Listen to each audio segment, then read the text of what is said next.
The snow has disappeared, but winter is still biting deep here at Goodison Park. The temperature here in Liverpool is just above freezing, and the pitch yet again is fairly hard. It's going to be bitterly cold for the fans, who are wisely, thoroughly protected from the elements. But for one man at least, the memories are warm. The former Everton striker, Joe Royle. This is a fantastic place. This should be the #1 club in the country. Look at the place, you know, it's fabulous. Really looking forward to the game, you know. Hope we'll do ourselves justice, you know. If we play as we can, we'll give them a game. Give them a hard game. Wearing the #9 shirt for Everton these days is Bob Latchford, just back from international duty at Wembley, where he was one of England's heroes with 2 goals against Northern Ireland on Wednesday night. I haven't scored in, I think, my last 3 games for Everton, and obviously scoring 2 international goals in midweek, especially at Wembley, was a great delight, and obviously I'm looking forward to carrying that on today and maybe scoring one for Everton. The pitch, unfortunately, isn't in the most perfect of condition. It's hard, but the top surface is a wee bit greasy, so the conditions are difficult. Everton are forced to reshuffle their defence. With Mike Pedgick still injured, Mark Higgins is at left-back. Neil Robinson plays only his 3rd full game of the season at right full-back. Billy Wright is in the centre of that defence. Colin Todd switches to midfield for the first time in 3 years. Alongside him, Trevor Ross and Everton's new club captain, Martin Dobson. Up front, there's no place for Mickey Walsh, who's substitute. So Andy King gets a striking role, the result of 2 goals against Linfield in a friendly this week. For Bristol City, a very experienced back 4, including Norman Hunter, the former Leeds player, and Terry Cooper, a teammate of his at Elland Road. In midfield, Jerry Gow plays on the right side with another former Merseysider returning to Liverpool, Peter Cormack. And up front, Joe Royle, of course, flanked by Tom Ritchie and Clive Whitehead.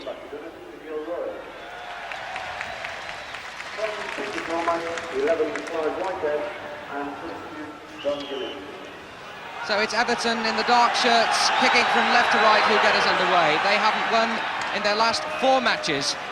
A chance, though, this afternoon to go top of the First Division. They've had 3 previous chances to take over the leadership, but they failed on each occasion. I think that is probably reflected in what looks at this early stage a rather dismal gate.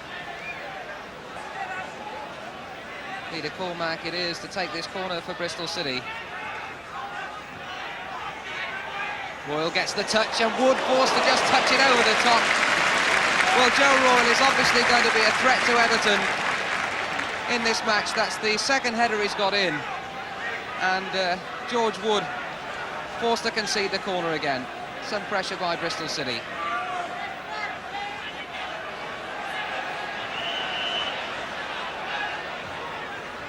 Again, this time towards Ritchie.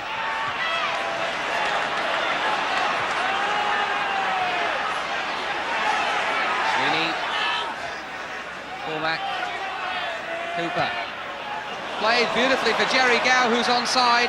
Whitehead is free, the ball's come to him, and that is the opening goal, is it? Yes! Well deserved by Bristol City, and that's Clive Whitehead's first goal of the season. Beautifully worked. The clearance was mistimed, Lyons missing it altogether, and really Whitehead had quite a simple task to beat George Wood. The concerned-looking Everton bench, Jimmy McGregor, the physio on the left, substitute Mickey Walsh, manager Gordon Lee and coach Eric Harrison. Thomas, and in swinger, up goes Latchford, it's come to Andy King, and he's there!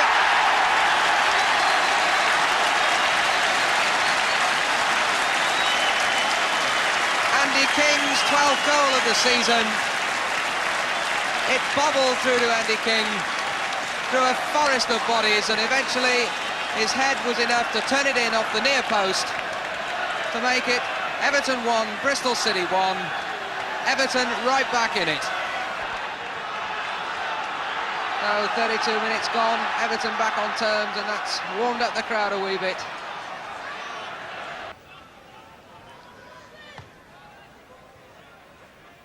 A little touch by Royle, the same by Ritchie, and it's fallen for Cormack. Good save.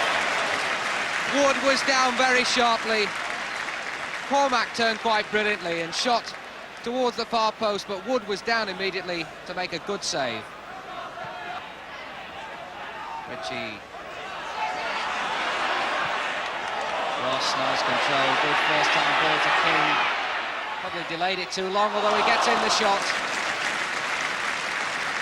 Two saves by both goalkeepers. Cooper just leaving it for Hunter.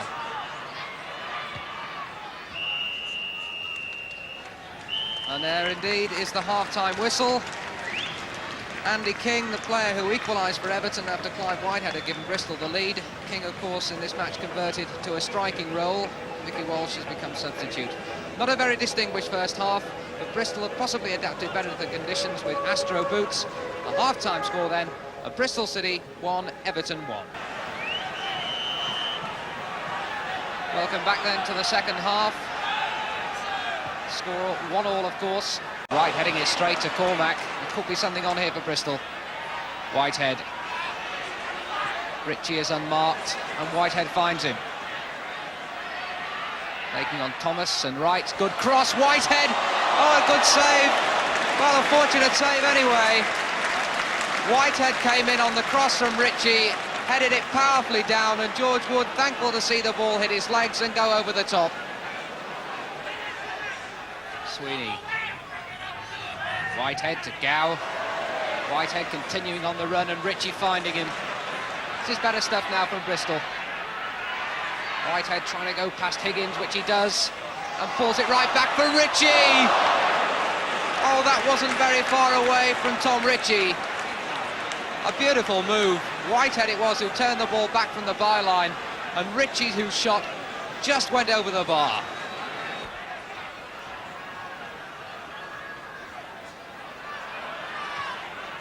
Oh, Cormac straight back to Latchford, and Hunter was very quickly in to rectify the situation. Dobson. Ross, it's not a controlled pass, and still he manages to get it in, and King, if he turns here, could score, and he has! Andy King puts Everton 2-1 in the lead. Another scrappy goal, but Andy King won't mind that. His 13th goal of the season. A high ball played in by Trevor Ross. Everton couldn't really control it. Bristol City couldn't get it away. But Andy King was the only player yet again who could make something of it, and he beat John Shaw, as it turned out, quite easily. So Everton find themselves 2-1 in the lead, and if that is the scoreline at the end, they'll be top of the First Division tonight. Thomas to take this kick.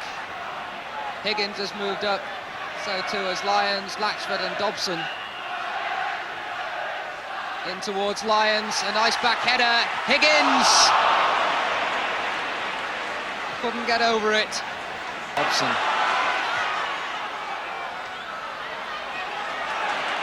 King, very much the hero they are for Everton. To Robinson.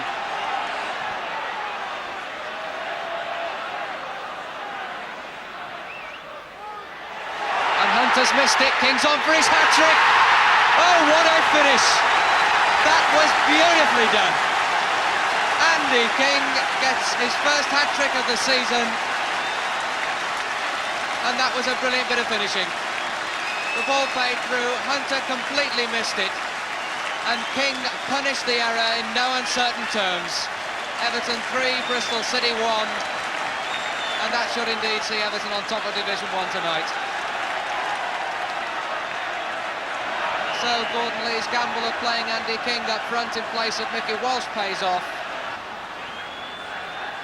The Everton bench, Mickey Walsh the substitute. He was the man that Andy King replaced up front. Wright, in fact, is having a go! Oh my word! What a cracker! Billy Wright's second goal of the season, viciously struck.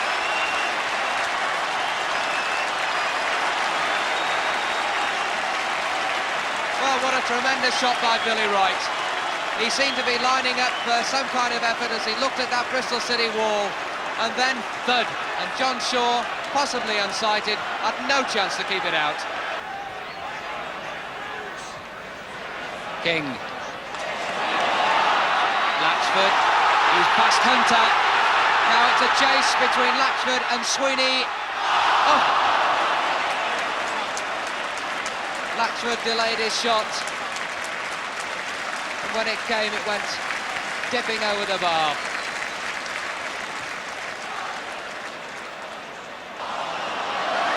And Whitehead only managing to help it on today, Thomas.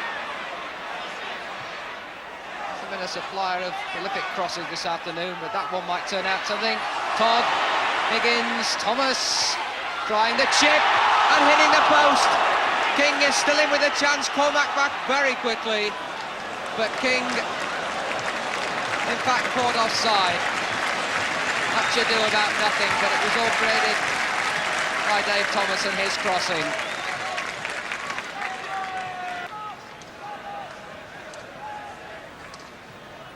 Sweeney with the kick. Royal directing his header straight to Cormac. And Robinson struggling to get it back to Wood. Rogers is right up there. Cormac trying to turn it in, and Wood eventually grabbing it right on the goal line.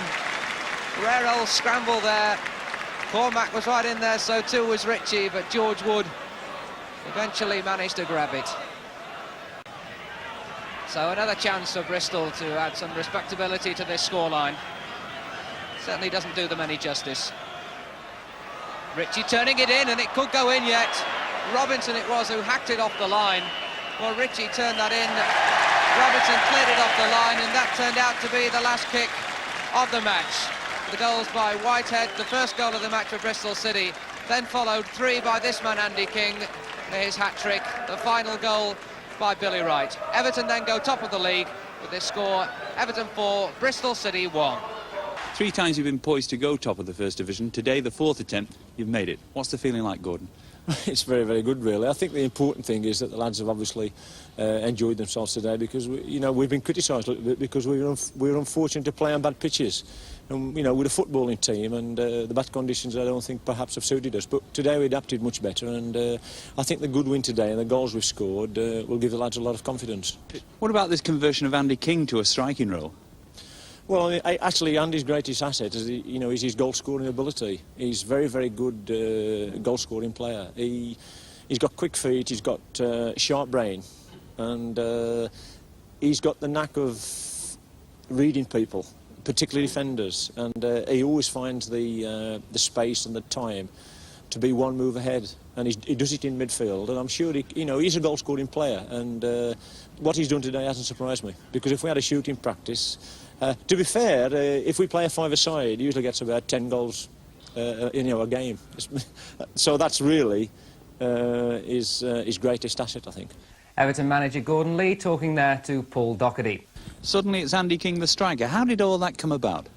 I don't know really, Paul. I think, Mickey Walsh has been doing his bit, but he's not been scoring goals, so the boss looked for an out because we haven't been playing well just lately. And we went to Ireland in midweek to Linfield, and Bob Latchford wasn't there because of England, and I played up front and scored 2 goals in the first half, and things went quite well, so I think he just chanced it today. How do you like playing that role? Great if I score 3 goals every week, but I want a bit worried about it to start with, because your back's towards people and you're always playing like that, and I'd rather run at people, so I was a bit worried, but as I say, if I score 3 goals, I play it every week. I can't believe you've ever scored a hat-trick before, Andy. Thank you. Yeah, no, I have, but never in Football League. I've scored for Luton Reserves and for Everton in friendlies against the Irish teams, actually, always the Irish team, but never in the Football League, no. OK, take me through the 3 goals. What about the first one? How can you talk? I scored with my head. Can't believe it still. I don't know, I think it was just Dixie Dean coming back, I think it was he's reliving. But it was just a scramble, I think, from a corner, Paul, and I didn't know nothing about it. I just had to head it, and it went in, I think, off they claim an own goal off Terry Cooper, but I don't think it was. And the second one? That I thought was probably the better one. That was a scramble again, and the boy was on my shoulder, and I just managed to turn and whack it, and it happened to go in, It just, it's one of those things again where it just bubbled past him, I think. But you couldn't believe your luck when you were through for the third. No, Norman Hunter actually had a little jeer at me because Trevor Ross tried to put me through and he mishit it, and because it sent Norman always and he slipped and fell over, and I just was in front of goal, and I just did it perfect, and it welled in the back of the net. It looked as though conditions, without taking away from your hat-trick, it looked as though conditions did favour you a little bit. You don't want me to score a hat-trick, do you? Yeah, as I said, first half I made a mistake. I wore leather studs, which didn't help me at all. I was slipping everywhere. And their back players had them space boots on, we call them, the ones I wore second half. And I found that a lot easier. But as I say, they were 3 like scramble goals on the conditions and that, but I'm quite happy with that. Well, it's a great day for you, a great day for Everton on top of the First Division. What's the mood in the dressing room? Very happy, Paul. You know, this is the 4th time we've had a chance to go top, and we've lost the previous 3. We've bottled it, sort of thing, and I think 2 of them are at home. So we're very happy, like, because now the other teams have, you know, they've got to win to catch up, sort of thing. So we're there with a chance again. We're a little bit happy about that.